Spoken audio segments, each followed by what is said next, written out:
అందరికీ నమస్కారాలండి. అమరావతి రాజధానిలో రైతుల యొక్క సమస్యలు ఏదంటే దాని మీద గౌరవనీయ కేంద్ర మంత్రివర్యులు చంద్రశేఖర్ గారు, శాసనసభ్యులు శ్రావణ్ ఆల్మోస్ట్ ప్రతి 15 రోజులకు రోజు కూర్చొని దీని మీద డిస్కస్ చేస్తున్నాం, అటు రైతులతోనూ అటు అధికారులతోనూ. అయితే ఇక్కడున్న సమస్యలు మేజర్గా గ్రామ కంఠం ఒకటి, జరీబ్ నాన్ జరీబ్ ఒకటి, రోడ్ హిట్, ల్యాండ్ అక్విజిషన్లో ఉన్న ఏరియాలో ప్లాట్ అలాట్ చేయటం ఒకటి, అసైన్మెంట్ ల్యాండ్స్. ఇందులో యాక్చువల్గా 921 ప్లాట్లలో ల్యాండ్ అక్విజిషన్లో పడ్డాయి. ప్లాట్లు అలాట్ చేసినప్పుడు రైతులకి 921 ప్లాట్లు ల్యాండ్ అక్విజిషన్ అంటే ఎవరైతే భూమి ఇవ్వలేదో వాళ్ళ దాంట్లో పడ్డాయి. వాళ్ళందరికీ కూడా ఫోన్ చేస్తే మొత్తం 700 మంది ఫార్మర్స్, 921 ప్లాట్లు 700 మంది ఫార్మర్స్. దాంట్లో ఒక 303 మంది ఫోన్ ఎత్తలేదు, 397 మంది ఫోన్లు ఎత్తి మాట్లాడారు. వాళ్ళని అడిగాం, అంటే ఆ ల్యాండ్ అక్విజిషన్ అయిందాక వెయిట్ చేస్తారు రిజిస్ట్రేషన్కి, లేదంటే మీ ప్లాట్ మార్చమంటారని. 397లో 274 మంది ల్యాండ్ అక్విజిషన్ దాకా వెయిట్ చేస్తాం, ఆ తర్వాత రిజిస్టర్ చేసుకుంటాం, మాకు ఆ ప్లాట్ సూటబుల్గా ఉందని చెప్పడం జరిగింది. అంటే 69% వాళ్ళు వెయిట్ చేయడానికి విల్లింగ్ చూపించారు. ఆల్టర్నేట్ మార్చుకుంటామని ఒక 37 మంది యాక్చువల్గా చెప్పారు, కేవలం అది 9%. తర్వాత ఏ విషయం ఆలోచించుకొని చెప్తామని ఒక 86 మంది అంటే 22% చెప్పారు. కాబట్టి ఇక్కడ ఎవరైతే వెయిట్ చేస్తారో వాళ్ళు వెయిట్ చేస్తే దాని మీద కూడా ల్యాండ్ అక్విజిషన్ అలాంటి ఆ రైతు సోదరులు కూడా రిక్వెస్ట్ చేస్తున్నాం ల్యాండ్ ఫిల్లింగ్ రమ్మని. రానప్పుడు ల్యాండ్ అక్విజిషన్ అవి తీసుకుని మీకు ఇవ్వటం జరుగుతుందని మరొకసారి నేను తెలియజేస్తున్నాను. అదేవిధంగా జరీబు, రోడ్ హిట్, గ్రామ కంఠం, వీటికి సంబంధించి ఏదైతే అధికారులకు యాక్చువల్గా కమిటీ ఇన్స్ట్రక్షన్స్ ఇచ్చిందో వాళ్ళు కొంత స్టడీ చేశారు.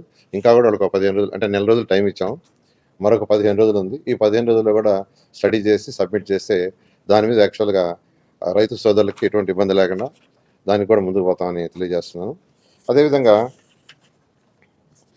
ఈరోజు మొత్తం ప్లాట్స్ అంటే జనరల్ రిజిస్ట్రేషన్ ప్లాట్స్ మొత్తం 29,233 మంది రైతులు. వాళ్ళకి 69,421 ప్లాట్లు అలాట్ చేయాల్సి ఉంటే అంటే రిజిస్ట్రేషన్ 61,793 రిజిస్ట్రేషన్ అయిపోయినాయి. ఇంకా కేవలం కావాల్సినవి 7,628. రిజిస్ట్రేషన్ కావాల్సిన బ్యాలెన్స్ 7,628. దీంట్లో కూడా ఏంటంటే మనకు కోర్టు కేసుల్లో 312 పెండింగ్ ఉన్నాయి. ఈ ల్యాండ్ అక్విజిషన్ ఇప్పుడే చెప్పాను, ఆ ల్యాండ్ అక్విజిషన్ దాంట్లో ఇప్పుడు ఏదైతే పెండింగ్ ఉన్నాయో 921 ప్లాట్లు. తర్వాత దీంట్లో రోడ్డు హిట్స్ వల్ల ఒక 111 పెండింగ్ ఉండేది, అంటే రోడ్డు హిట్స్ దాంట్లో పెండింగ్ పెట్టుకొని ఉంటారు. అదేవిధంగా చనిపోయి వాళ్ళ కొడుకులకో కూతుర్లకో వారసత్వం ఇవ్వాలంటే వాళ్ళు అఫిడవిట్ ఇవ్వాలి, దాని మీద పెండింగ్ ఒక 184 ఉన్నాయి. ఇట్లా డిఫరెంట్ రీజన్స్ ఉంది. ఎన్ఆర్ఐస్ ఉన్నారు విదేశాల్లో, మేము ఇండియా వచ్చినప్పుడు రిజిస్ట్రేషన్ చేసుకుంటామని ఒక 436. ఈ బ్యాలెన్స్ యాజ్ ఈజ్గా రిజిస్ట్రేషన్ చేసుకోవడానికి ఉండేది ఈ 7,000 చెల్లలో ఒక 1,697. అంటే ఎటువంటి ఇష్యూస్ లేకుండా విదేశాల్లో ఉండటం కావచ్చు, పేరెంట్స్ చనిపోయి ఉండొచ్చు, కోర్టు కేసు ఉండొచ్చు, బ్రదర్స్ మీద డిస్ప్యూట్ ఉండొచ్చు, ఇవి కాకుండా ఈ 7,628లో రిజిస్ట్రేషన్కి ఇమీడియట్గా ఉండేది 1,697. రోజు 30 నుంచి 60 అవుతున్నాయి. ఈ మధ్య రీసెంట్గా అయితే 19కి వచ్చినాయి. అంటే నంబర్ తగ్గిపోతుంది. తర్వాత ఉండవల్లి ఏదైతే రైతు సోదరులు ల్యాండ్ ఇచ్చారో వాళ్ళకి సంబంధించి లాటరీ కూడా వేయటానికి నిర్ణయించారు. త్వరలో లాటరీ వేస్తున్నారు. ఇప్పుడే మంత్రి గారు, కేంద్ర మంత్రి గారు, తర్వాత శ్రావణ్ గారు చెప్పారు పెన్షన్స్, హెల్త్ కార్డ్స్ విషయం, స్కిల్ డెవలప్మెంట్ విషయం కూడా చెప్పారు. అంటే ఇక్కడ ఉన్న వాళ్ళకి కొంత స్కిల్ డెవలప్మెంట్ ఇంకా బెటర్గా చేసి వాళ్ళకి ఏదైనా జాబ్స్ వచ్చేటట్టుగాను ఆ విధంగా అది కూడా డిస్కస్ చేయడం జరిగింది.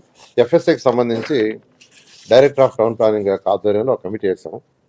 ఎఫ్ఎస్ఐ కొంత పంచమని రైతులు అడిగారు, ముఖ్యమంత్రి గారిని అడగట్టు, ముఖ్యమంత్రి గారు కూడా దాని మీద స్టడీ చేయమన్నారు.